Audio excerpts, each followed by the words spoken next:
Et le Saint-Esprit était en train de me parler. J'étais en train d'avoir peur dans la douche.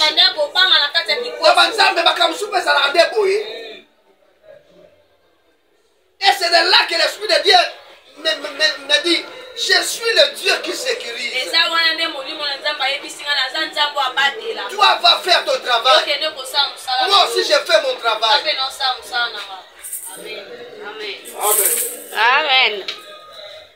Ceux qui auront à écouter, ceux qui entendront la voix de Dieu, à ce mois d'octobre, ceux qui vont obéir aux recommandations, à ce mois d'octobre, Yaya, les 2 mois qui restent pour l'année, ils verront la gloire de Dieu.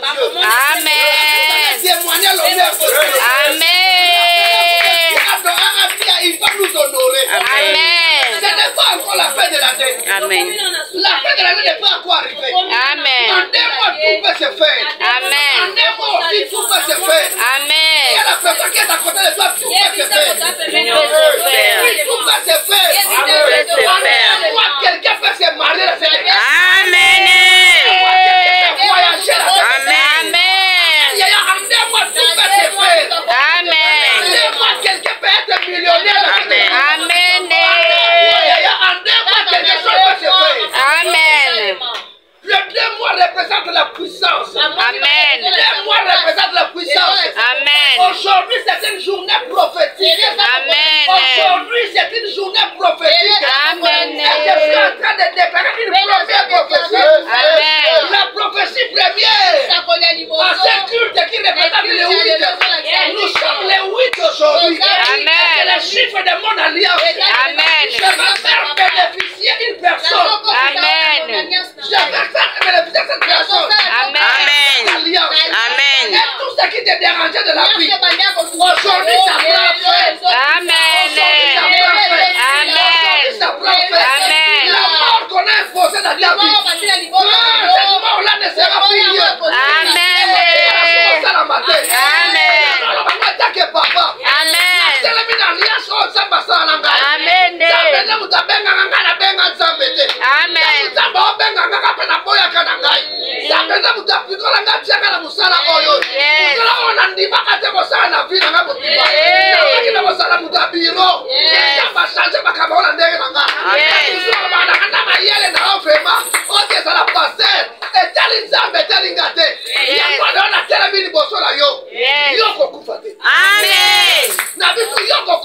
Amen. Aujourd'hui, je vais déclarer 3 prophéties. Amen. La première prophétie est générale.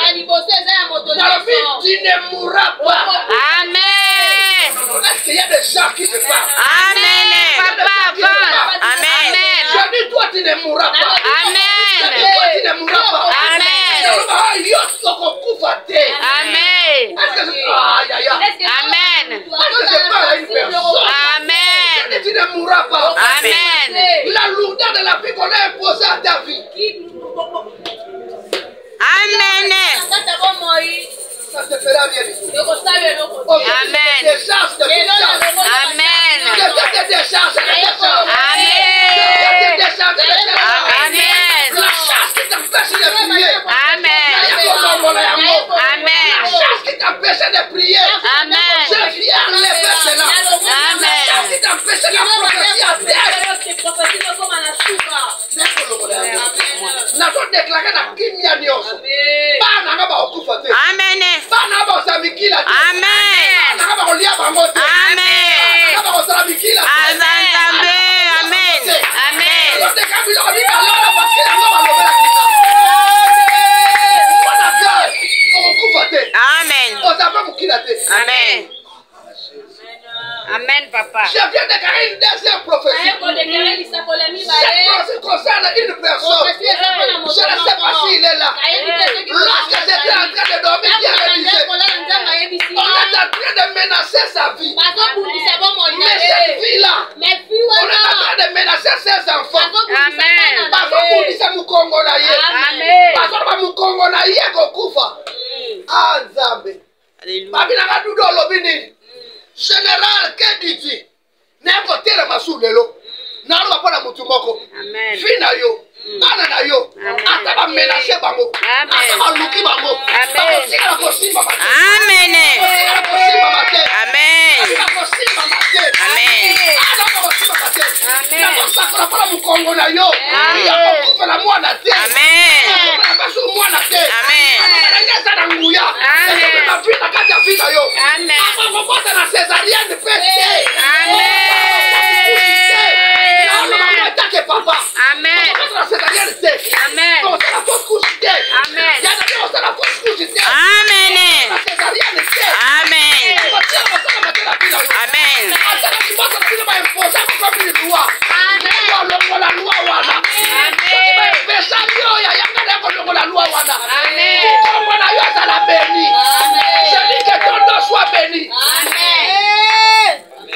Amen.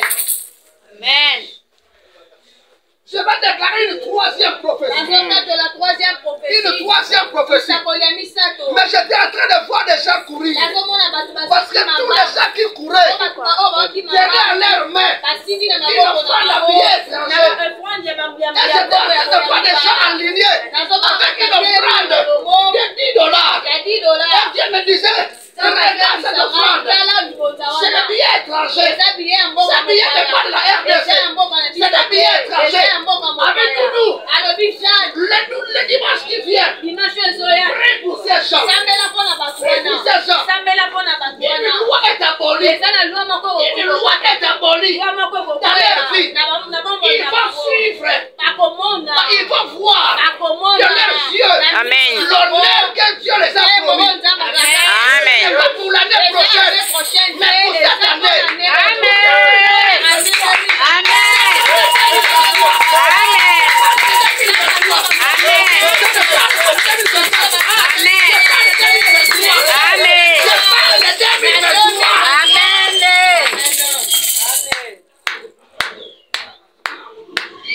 Avance, papa.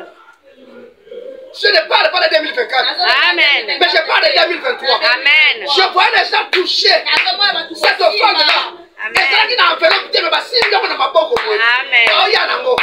Après, nous kende, benga bango, sola na bango, pambo na bango, dimanche soya, boko sala musala moko awa pour nango. Amen. Chaque personne de ces gens, ils sont où? Le dimanche, vous pas poser $10 dans ma banque, on a papier. Ils viendront ici. Ils vont expérimenter la gloire de Dieu avant que cette année même fasse. Amen. Ils sont où? Je suis là.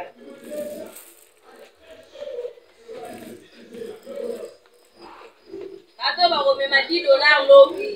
$10 dimanche, beaucoup ça là. Attends, troisième ligne.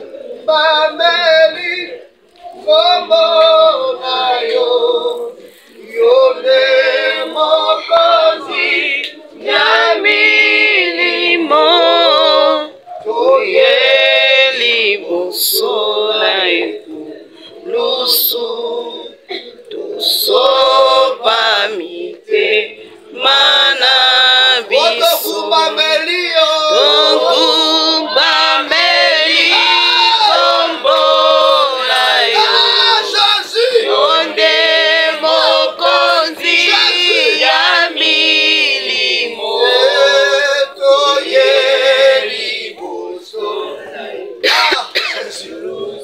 Yaya Koso Pamite, Mana Bisu. Acte 23, le verset 12. Oh non, tu nous lis ça. Acte 23, le verset 12. Dieu ne parle pas en fait. Vous êtes une catégorie de gens que Dieu a choisi. Tout le monde peut avoir ces $10. $10, ce n'est rien en Congo actuel. Mais Dieu vous a choisi. Dieu sait le pourquoi. Votre disposition a accepté. Toutes les choses qui s'est fait dépendent de Dieu. Mais le ciel vous a choisi pour un accomplissement.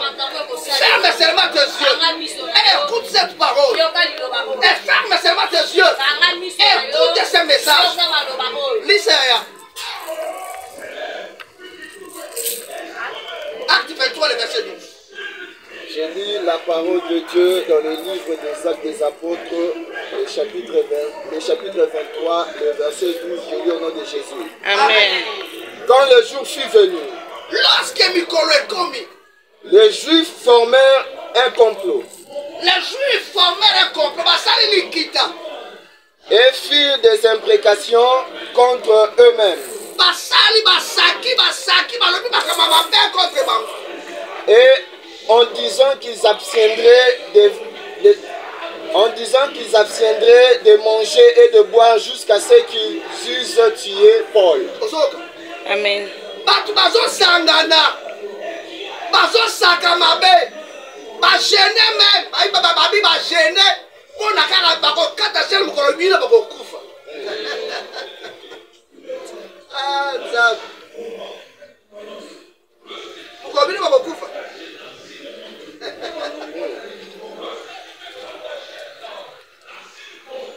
Ce dimanche est prophétique. Amen. Et ce n'est pas comme tous les dimanches. Amen. Et tous les dimanches du mois d'octobre jusqu'au mois de décembre seront toujours les dimanches prophétiques. Vous me verrez rare les semaines. Je viendrai la semaine que lorsque Dieu me dit va. Les doudous que vous connaissez auparavant, il est revenu plus que ça. La prophétie bouillonne en moi. Ce que je ne voulais pas utiliser, je commence maintenant à l'utiliser. Pendant que vous bénéficiez de moi. Et vous expérimentez mon ensemble. Vous dites ça mon ensemble parce que ça va nous donner.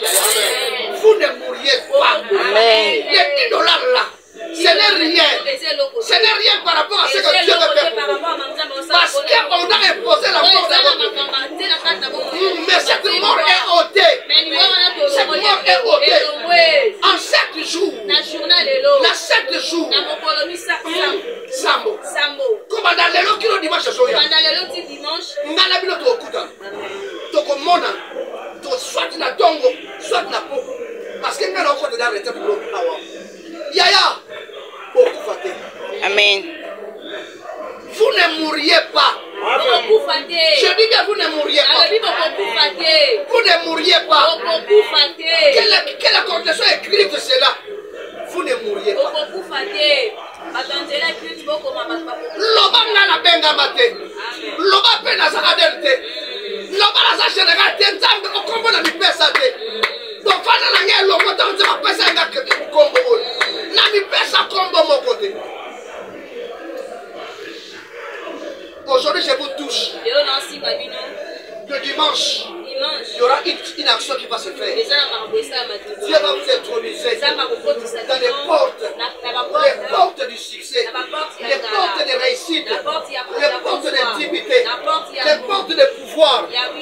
Concédez cela au nom de Jésus. Concédez cela au nom de Jésus.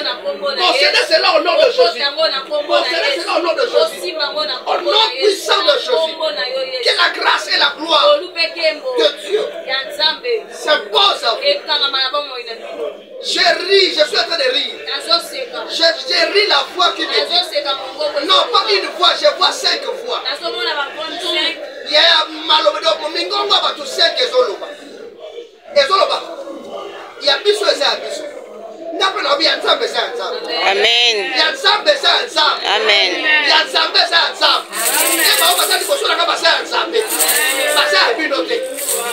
La Bible est en train de dire, nous sommes nés non de la volonté du sang et de la chair. Amen. Amen. Donc, Amen. Que Dieu vous bénisse. Dimanche, soit dans la semaine de Mobimba, et c'est la semaine de la consécration pour nous. Avant journée, si là, Lucas a 1 heure de temps à prière. Il y a des choses que Dieu va te dire. Avant de commencer dimanche, benanga ton solo. Que Dieu vous bénisse. J'étais en train de voir une personne. J'étais en train de voir une personne avec un billet de 20 $. J'étais en train de me poser la question. J'étais en train de me poser la question, pourquoi 20? Alors que plusieurs sont venus avec un billet de 10 $. Mais pourquoi lui seulement avec 20? Dieu seul, au fond de son cœur, il sait la grandeur de ses demandes. Si tu es là, tu y avances. Je ne veux pas crier parce que j'ai beaucoup à faire. Dieu t'a dit, tais-toi avec les dollars. Au moment où je suis en train de parler, ton cœur est en train de battre. Je t'attends. Yahweh, Yahweh, Yahweh,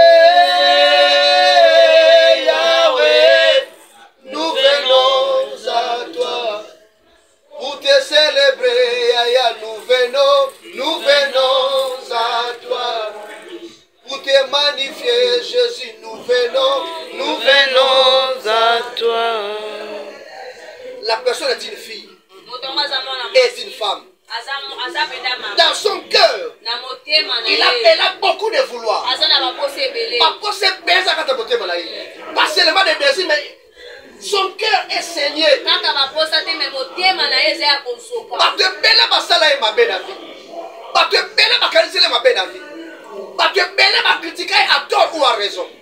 Mais Dieu dit, il est là. À ces 2 mois qui restent, il peut faire quelque chose. Tout le monde a représenté 10. Mais toi, Dieu a dit tu as besoin de faire. Ce que tu donnes aujourd'hui, c'est pour ton avantage. Ce que tu donneras aujourd'hui, c'est pour ton avantage. C'est pour ton avantage. Tout le monde qui sont passés pour 10, ils le donneront le dimanche qui vient. Mais toi, tu vas le donner aujourd'hui.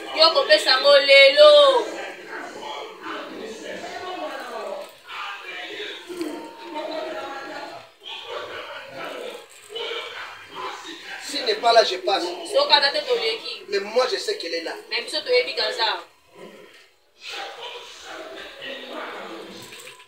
S'il y a une personne qui veut récupérer ça, aïe, aïe.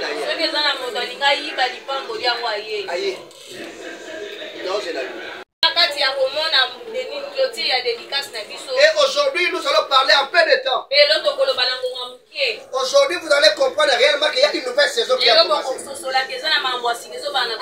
Et réellement, des choses sont déjà définies. Et Dieu va faire des choses selon lui. Nous étions en train de parler sur les... Parce que le thème, c'était à Lingala.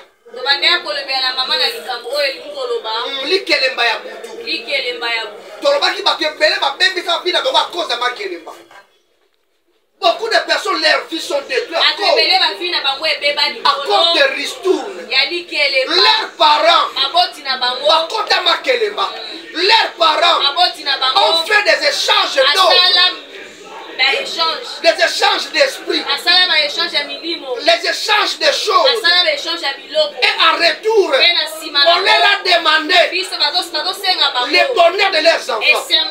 Peut-être en ce temps-là, toi tu n'étais pas encore né, mais tes ancêtres ont fait des alliances avec des esprits, les esprits des eaux, les esprits des montagnes, des esprits de surface, des esprits de souterraines. Et ils ont fait des alliances avec des offrandes. Conséquence, au contraire, au lieu que la vie avance, mais la vie est en train de régresser. Beaucoup de personnes ne vivent plus le bonheur.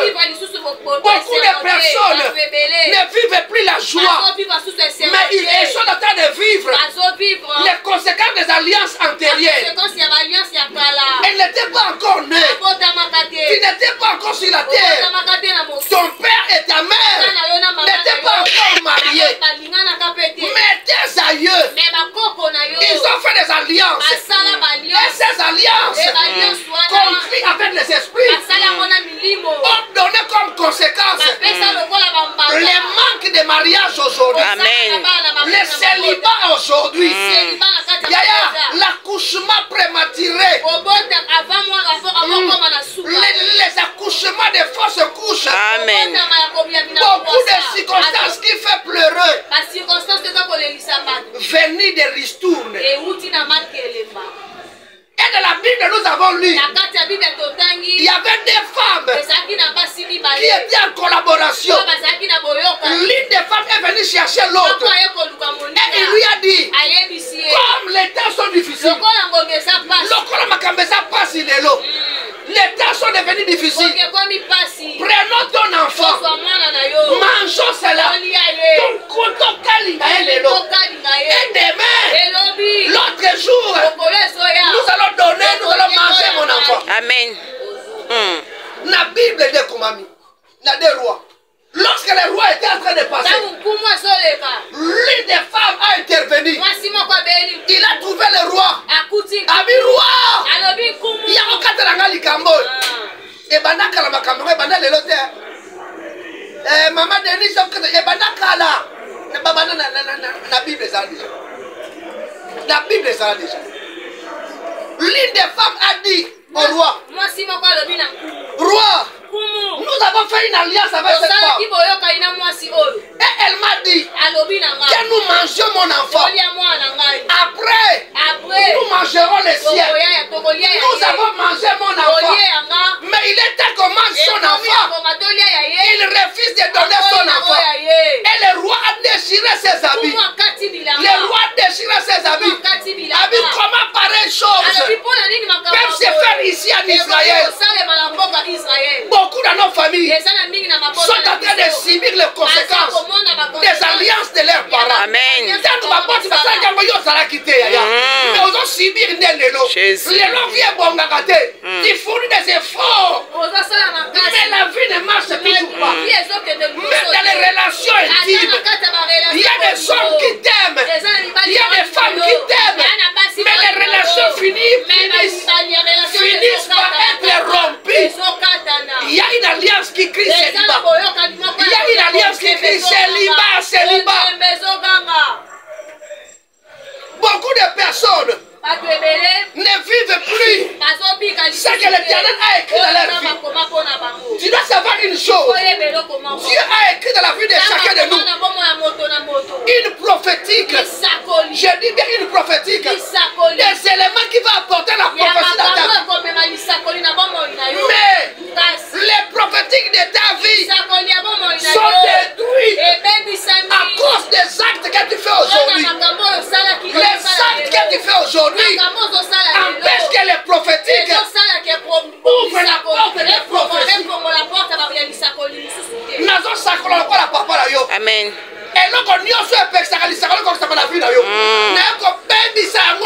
Au nom de Jésus. Au nom de Jésus.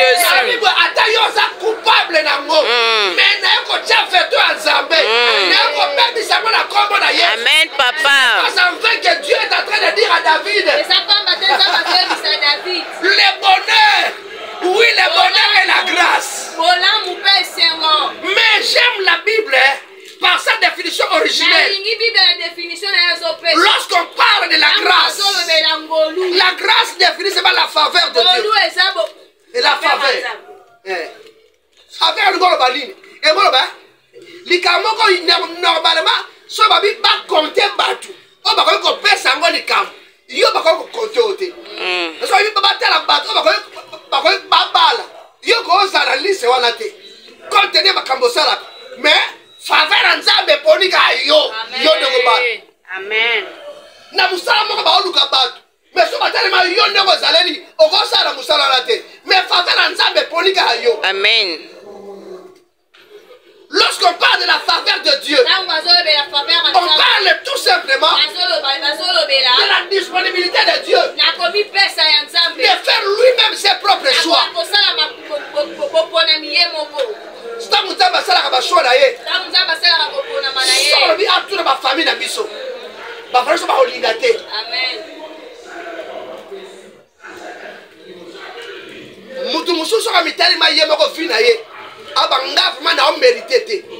Mais du coup, à mon avis, ça m'a fait si elle il y a un monde qui ça m'a fait si de l'or muta sota parce que na calcul na yemo akoko ça na bénéficiaire na ngote. Amen. Amen. Ça la melona kombo na Yesu. Amen. Na ça la melona kombo na Yesu. Amen. Bato ba on di mateko yoko sola ya oswa yango ya. Na sui amen. Bato yoko koma ya. Na komi. Bato ba on di mateka kanzu yoko somba mituka ya somba ya. Na sombi amen. Je parle du présent qui détermine le futur. Je parle du présent qui détermine le futur. Tu es un millionnaire. Amen. Tu es un millionnaire. Amen. Je ne parle pas de millionnaires en francs congolais. Je parle de millionnaires en dollars américains. Amen. Ah, où sont-ils? Amen. Oh Jésus.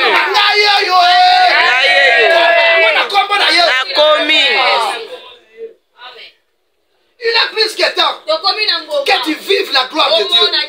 Tu es fils du royaume. Tu es fils du royaume. Tu dois bénéficier des écritures de Dieu. Tu es fils du royaume. Tu dois toucher en réalité de tes rêves. Ma bonne de Dieu, bonne de la kala. Et c'est que aussi ma réponse là. Je reçois. J'ai aimé ce que la sœur Keren a dit. Elle a dit, hein, l'échec de la vie, hein,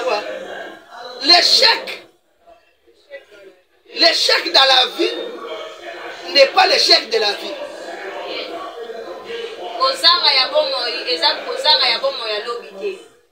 Je peux échouer aujourd'hui. Aujourd'hui, on peut m'appeler célibataire. Et on change même de terme. On commence à m'appeler célibancier. Parce que j'ai trouvé célibataire est long, comme célibancier. Qu'importe où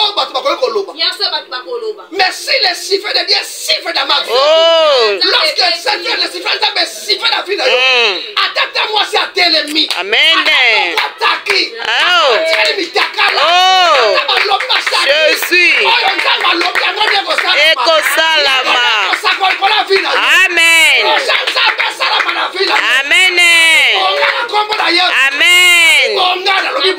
Amen. Abongi na kombo na Yesu. Amen. Na simbi. Amen. Amen. Il est plus que temps. Les murs qu'on a placés devant toi deviennent des portes. Amen. Placés devant toi deviennent des portes. Amen. Les montagnes qu'on a placées devant toi deviennent des plaines. Ah, que les montagnes deviennent des plaines. Amen. Les montagnes deviennent des plaines. Amen. Les montagnes deviennent des plaines. La vie d'Ambo la fait prophétie d'ailleurs. Amen. En 2 mois, tout peut se faire. Je suis en train de prophétiser pour 2024. Azanzambe. Pour 2024, ça pour l'année haute. Moi, il faut un jour là, et ça pour l'année haute. Amen. Et ça pour l'année haute. Amen. Pour l'année haute. Amen. Et ça pour l'année haute. Le balcon là, papa. 2024. Batomisala bakotonda awa 2024 et bele bazalibana bazaba partenaire église. Amen.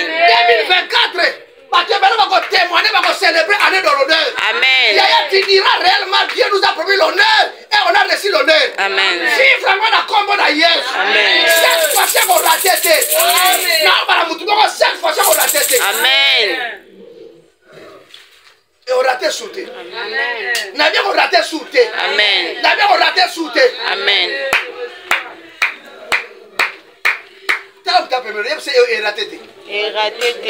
Cette fois-ci on raté. Cette fois-ci et pour rater. Talanga bien, monanga bien, monanga bien. Monanga bien, talanga bien. Talanga bien, monanga bien. Déjà, Zalanga déjà bien. Parce que ma caméra changé calamité.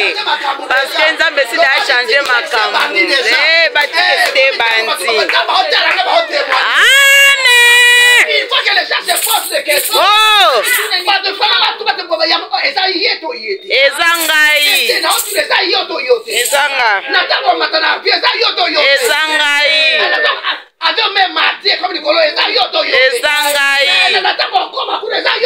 Ezangai.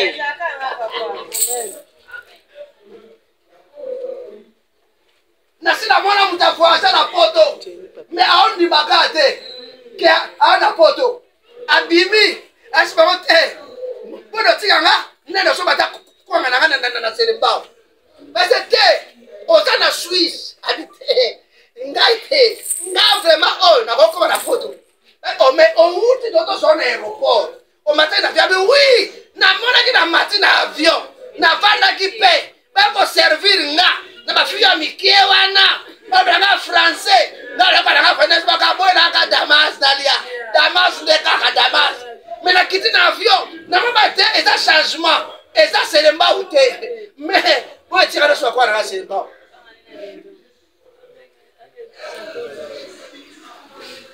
baopresente dendo ya solo dendo oyo biso toliaka te oeza so bafuni ba dendo me bapete dendo ya mobimba tuna bango oyo todamaka eza wapi abi te oyo bino bodamaka kuna tolongola yango tobwaka bibo osalaka esprit ya congo yaya esprit ya congo ye amesala kolia oyo ya nsima yango akokendaka na nsima te yaya yango mpe kani ozalaka na nsima congo nyonso ozalaka ya nsima makambo ebimaka na congo nyonso ya nsima kaka na ya soso ebima ekenda kutu wape bunga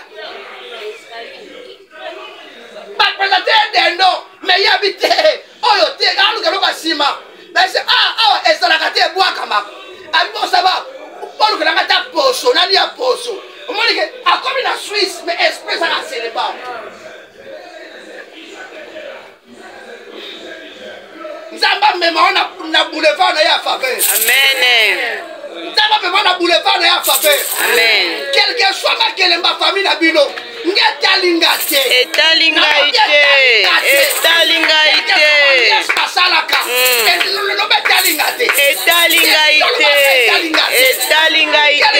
kosangana basanganaka balias basalaka baofrandi bapesaka makambo balobaka bakobala te bakobota te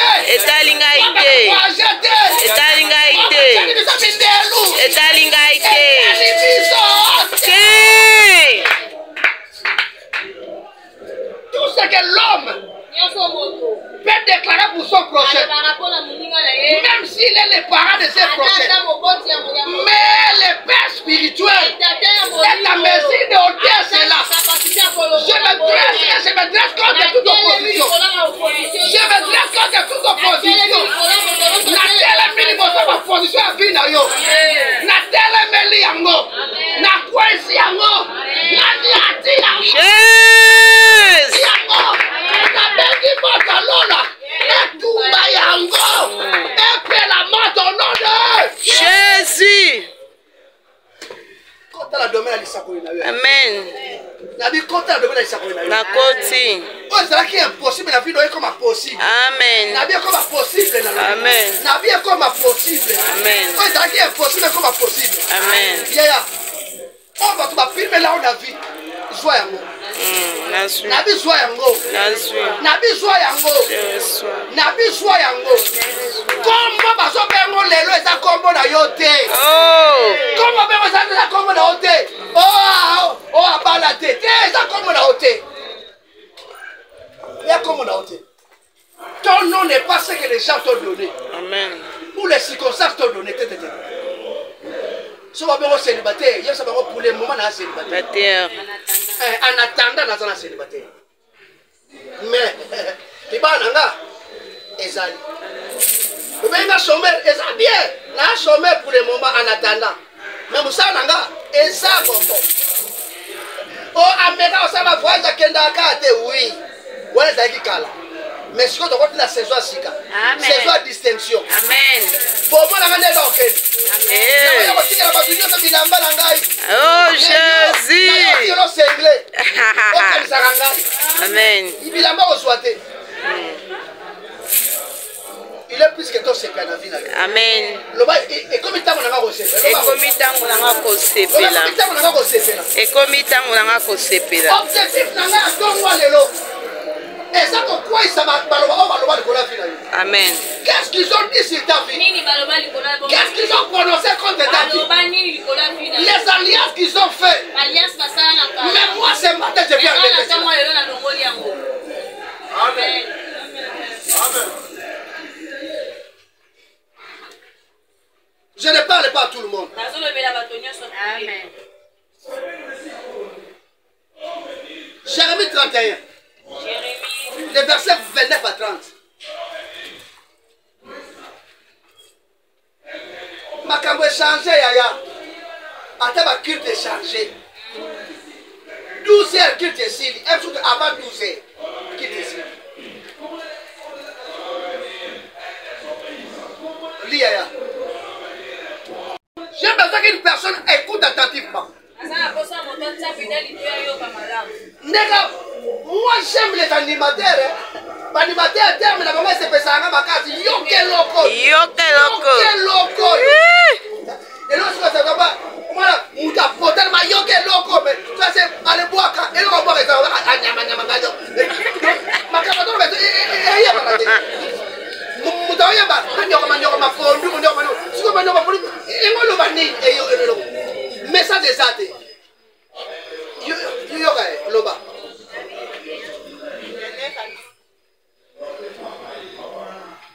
Jérémie 31, 29 à 30. Le père a mangé de raisin vert. Et les dents des enfants ont été engagées.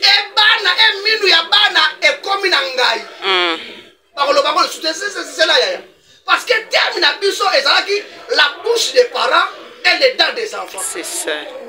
La bouche des parents et les dents des enfants.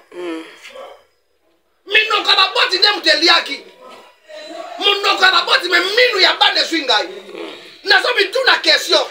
Est-ce que minu ya ba parents yango ka minu ya baboti? Est-ce que minu ya baboti yango minu ya bana? Munoko elie ya baboti. Mais ndeni ni minu ya mwana ndeko mangai. Mais écoute, au début de ces versets,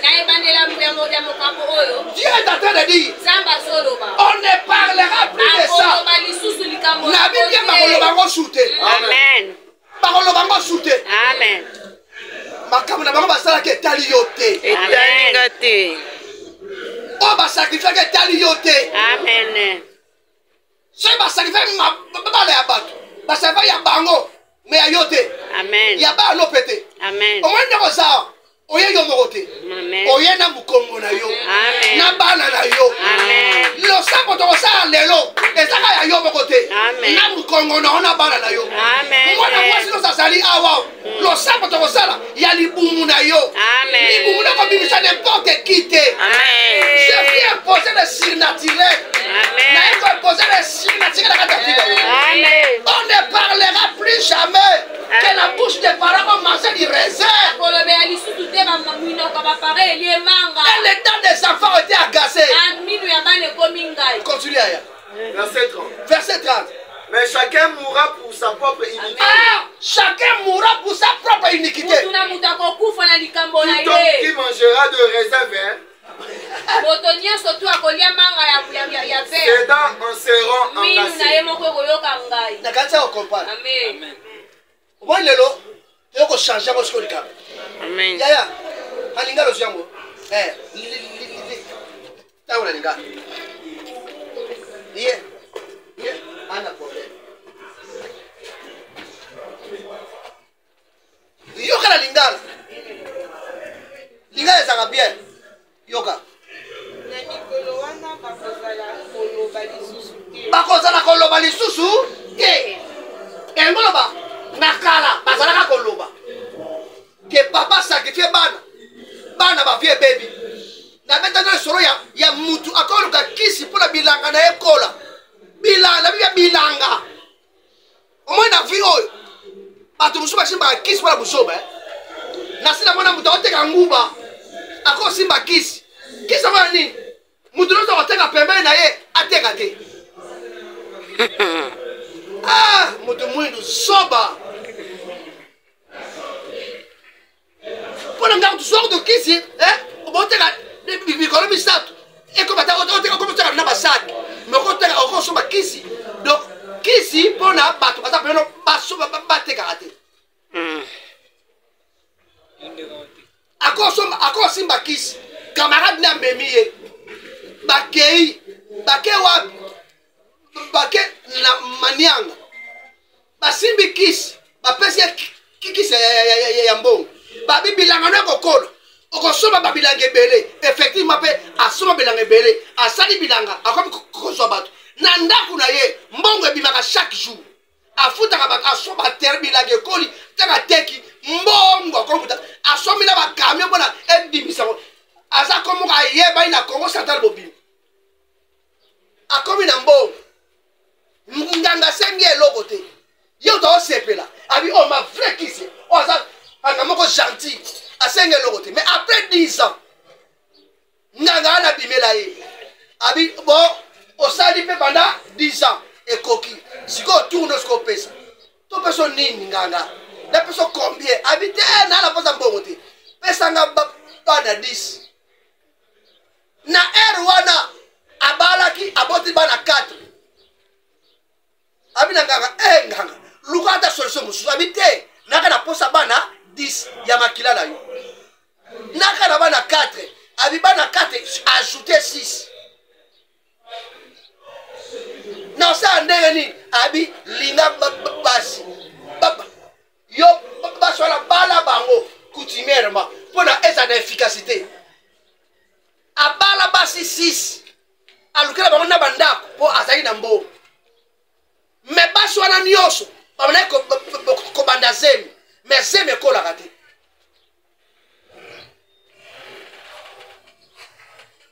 ndenge azalaki wana après 6 mois après 6 mois fausse couche après 6 mois fausse couche maintenant posez-nous la question azalaki na bana 4 asacrifié abakisi mpesi 6 ya bafausse couche sikoyo après 6 mois fausse couche donc basi nyonso bazwaka zemi na même mois e bazemi elongwaka na même mois atikala su kobota te na ndako na ye bana nkazi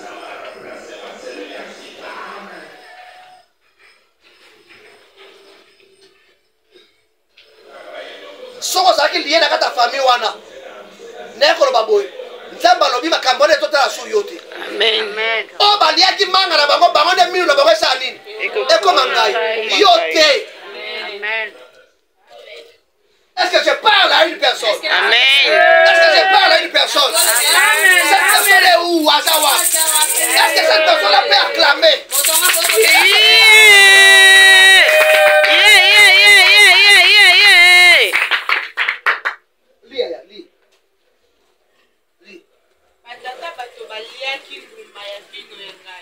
Batata ne baliaki mbuma ya minu ya vino ya ngai. Kasi bana bato bakomi koyoka minu pasi. Mais bana bakomi koyoka minu pasi. Continue. Bamba de moto oyo akolia mbuma ya vino ya ngai. Yoka siko loi ya sike esalami.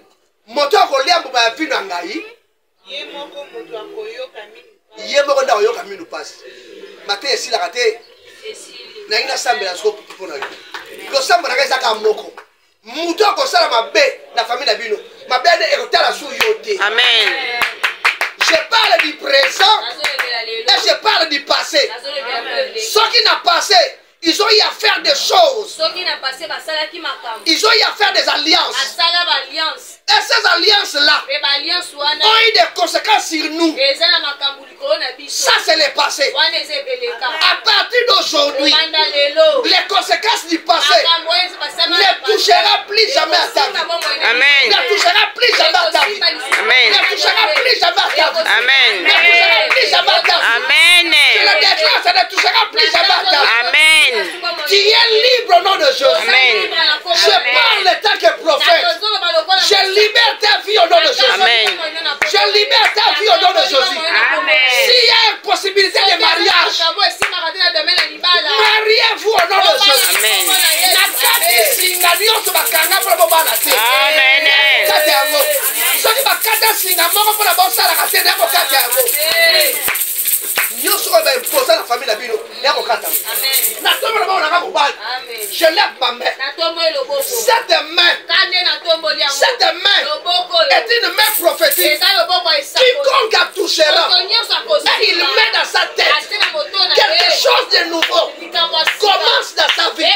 Commence dans sa vie.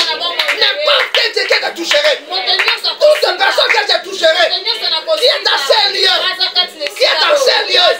Qui a écouté cette parole. Qui a sa vie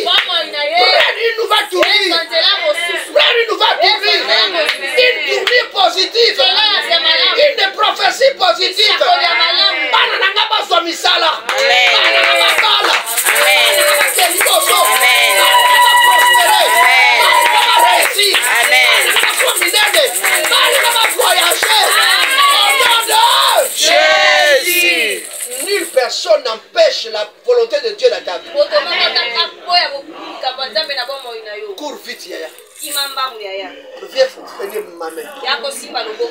Que cela se fasse dans ta vie. Merci, merci beaucoup. Naza sur Muzaki Mouché, Muzaki on a toujours. Olandi ndenge nini apart de l'ultima ndenge a nakisi so o tobengaka o batibele babengaka likemba ya kindoki bandeko na nga bandeko na ngai omoni nde bolandi bongo yo mutu oza na ndako oyo so comprendre yaya otabana oza na libala soko oza na Yesu te eza pasi mingi. Soko sana Yesu Masia te bandeko na nga eza pasi mingi. Tabota na nga nde naza boye te na lobango babi kati ya mutu ayebi yango eza Yesu Masia. Kati ya mutu ayebi yango tala na koza na ndeko na nga lobi ki ayebi nga bien mais ayebi nga bien te. Mutu oyeba nga bien eza mutu akelanga. Même ata maman abotinga elle soit ayebi nga bien te. Eko to luka to gagner beaucoup de likolo et pour cela qui toque makasi. Yo comprendre, ngabe na comprendre. Tout tirer leçon on a kati wana. Eloko nini to ko se baser nango. Poto kwela ba mbeba wana te, poto kwela mitambu te.